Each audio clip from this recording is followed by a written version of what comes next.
So I'm back to making videos, and I wanted to kind of explore in like that chaotic,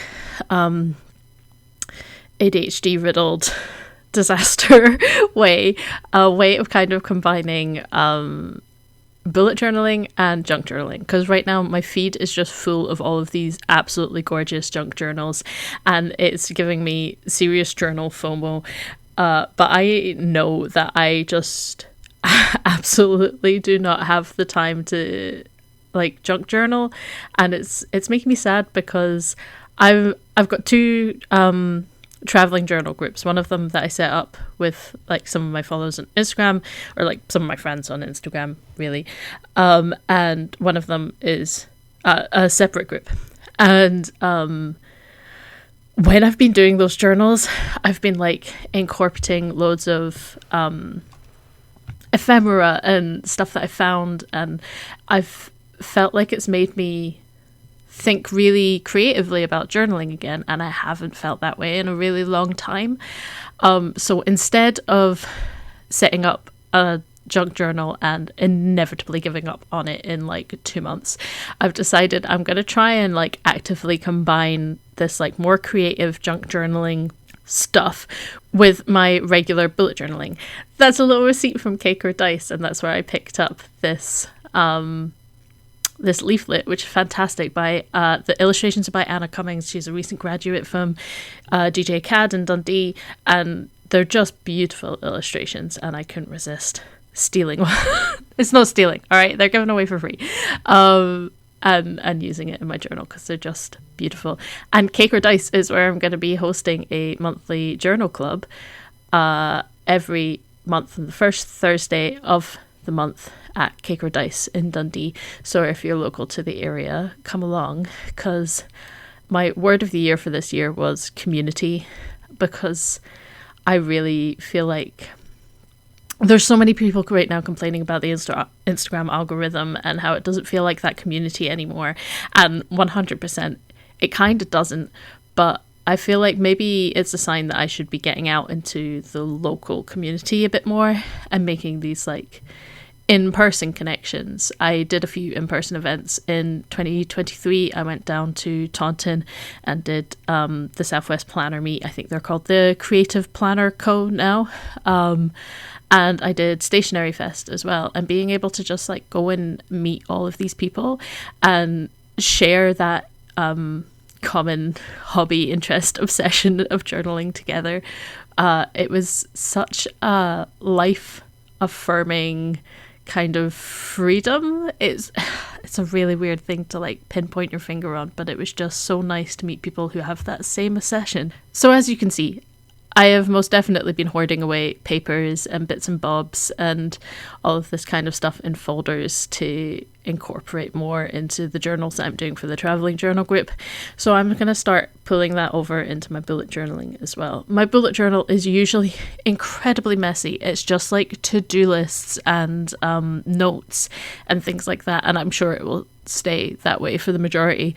But it means that I have a space for when I'm wanting to do that more creative side and that more journaling-y kind of side, then I feel like by setting up the journal in this way, I've kind of given myself permission to take it in that direction whenever I want to. Which obviously you don't need permission. You can just do that.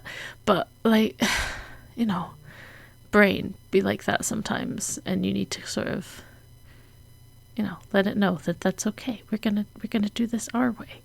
We're gonna creatively junk journally set up our journals so that when the mood takes us and we want to add 20 million different types of paper and things that we found and cut out, then we can. And if it just is going to be to-do lists and random notes and stuff, then that's also absolutely fine. I love seeing all the junk journals recently, though. It's been so cool to see people just take these like everyday objects and just like transform them and get really creative with them. There has been some wild ones, I'm not gonna lie. If it has ever had food in contact with it, I don't think I want to put it in a journal ever. Like, you know, to each their own. If that makes you happy, on you go. But kind of ew, personally. I mean, maybe you could give them like a really good wash or something, but I think mentally I would feel like there was always still food on them somehow. I've recently been trying to like reorganize all my stickers and stuff like that into these little folders, just so that it's a little bit more easy to see what I have. I think beforehand they were a little bit more random. I did pick up this folder a couple of years ago and tried sorting them out, and I have the sticker book as well for the larger stickers, but I found, as much as the sticker book is really fun to kind of put together, it means that I can't give them to anyone, and that I didn't realize how often I do that, but I do a lot. With my partner Angel, if like we're journaling together, doing anything together, I want her to be able to access stickers, and sometimes you want to take them and put them away for a little bit, or sometimes I'm like, oh, this sticker is perfect for this person, or we have sticker swaps inside the traveling journals as well. And then sometimes, like, you know, if I'm having a de-stash or something like that, I'd rather they went to somebody who was going to use them than just sat in a sticker journal for years and years and years. So less thingy of that. That starting page included a little letter to my future self. I saw it done on a Amanda Rach Lee video, where she's talking more about how she's doing journaling more from memory keeping. And I thought it was just a really nice way of doing things. My life is very messy and chaotic, and it's in a really weird place right now. A lot is going to happen in this year or two, and I think being able to look back on a letter about that to myself might be kind of cathartic in years to come. So pop that in the middle to remind me to do that. I was so amazed at the colour match between the teal behind the whale and this wrapping paper that I used for the background there. And then I kept none of the background of the whale. Anyway, these are letters that I printed out for my youngest, who's just got into doing a cat's eye journal. And so I printed him off a whole bunch of these little letters to cut out, because that felt like the vibe. And it's not something I would normally do for myself, but it just felt right on this one to pop it in. I've been seeing it everywhere recently. It's really, really cute. It's not my usual aesthetic, but it was nice to like experiment a bit more, and it kind of worked on this spread as well. I found journaling for my ADHD so therapeutic, and really helpful. It can also be a great source of procrastinating, obviously, and I'll often use it more like a kind of mindfulness time. But with ADHD, it can be really hard to organize your thoughts, and really hard to maintain information around things and organize your tasks as well.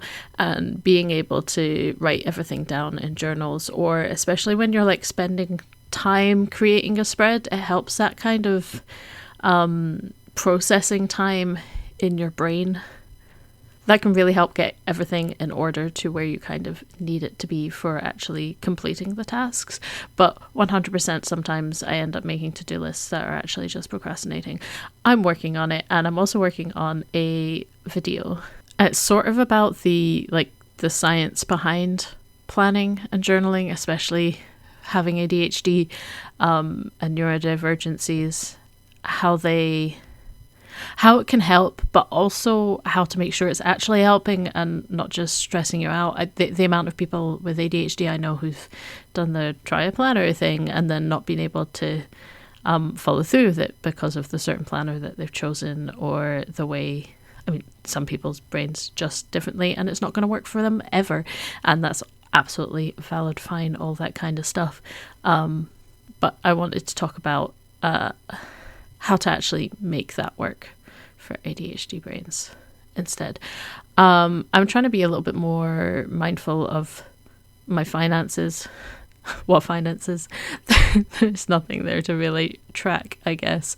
But I would like to get rid of any kind of unnecessary bills, I guess.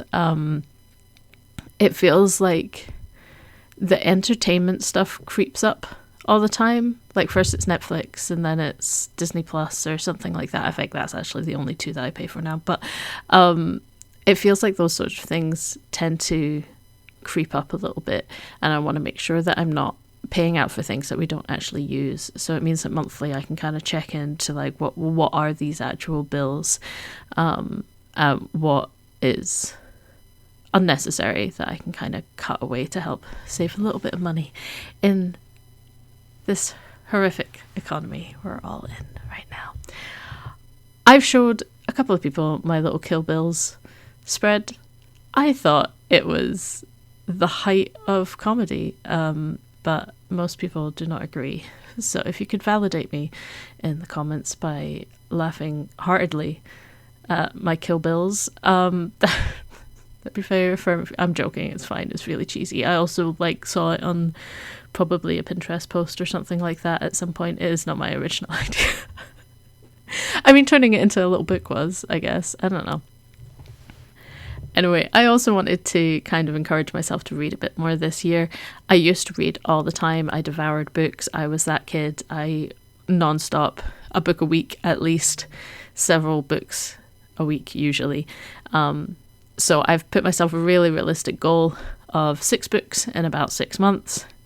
I'm not being strict on the size or anything like that. It could be a tiny little thin book or it could be quite a big one. The one I'm trying to read right now is The Book of Dust by Philip Pullman. My favourite book ever is his Dark Materials, the trilogy. It's hard to pick one out of there, you know what I mean? Probably Northern Lights, but he wrote new books in that universe and I'm only just picking them up now. It feels very odd to be doing that, and it's kind of nice to revisit that universe.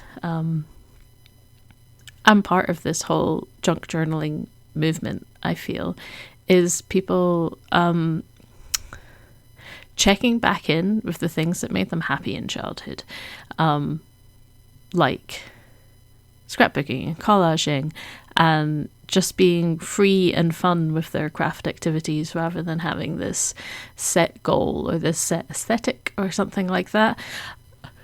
So I want to try and incorporate that in lots of areas in my life. And one of them is, revisiting the books that really had an impact on me as a kid. And Book of Dust was, his Dark Materials was one of them.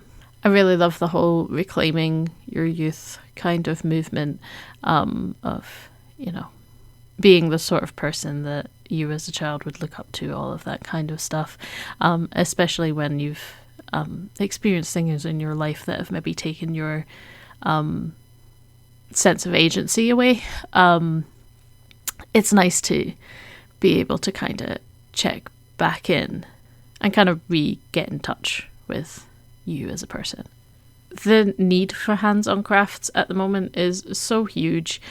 We are inundated with AI and everybody is addicted to doom scrolling and their little sadness rectangles in their hands. Same.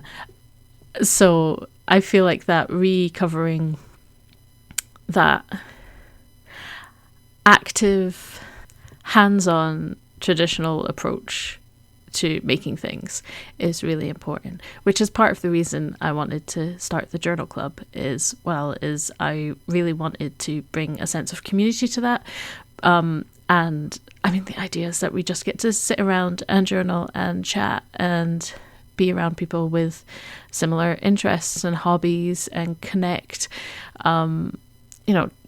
Journaling's not usually a group hobby, so it's nice to kind of expand it out. And I feel like at this moment, politically, currently, etc., community is so important for us mentally and to physically have those support systems and all of that kind of stuff around you. There's so many really fascinating things that happen in the brain when we're doing mindfulness activities like journaling and planning, and especially when you have ADHD and neurodivergencies. And at the moment I am digging so hard into the science behind it all, which has meant reading through some very complicated scientific papers that I do not fully understand at all.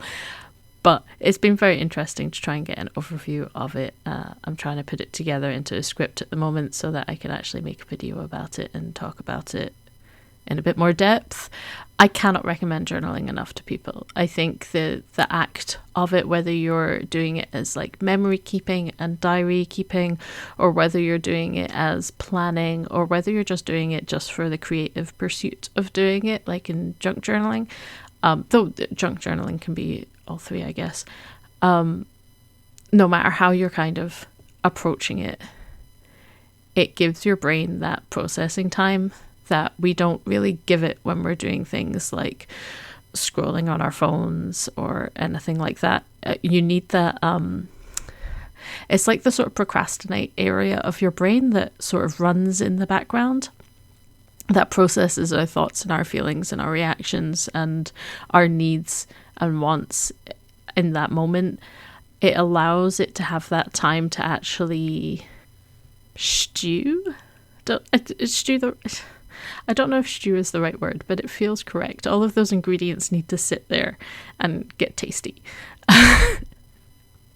As bad as procrastinating can be for people with ADHD, it can also be incredibly important for us, and for anybody as well. The most creative thoughts that you're going to have are when something has been able to sit in that procrastinating part of your brain for a little while.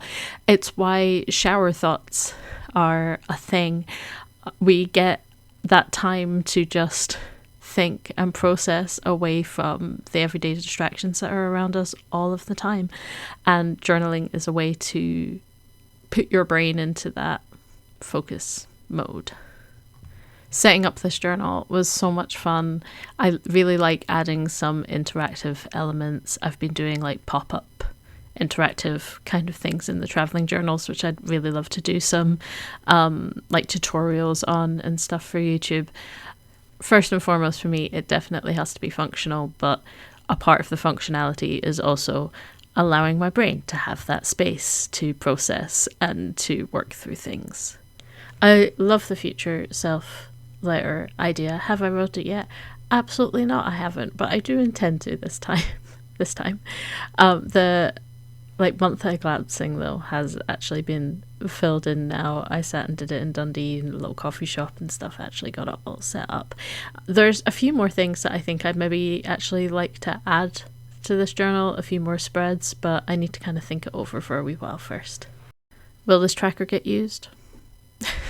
Who knows, but it's cute and I enjoyed making it. And those graveyard stickers are available on my Etsy if you're at all interested in that kind of thing. I made a bunch of the stickers in this and they're not actually available, but the graveyard ones are, and the washi tape is not anymore, but I'll hopefully restock at some point.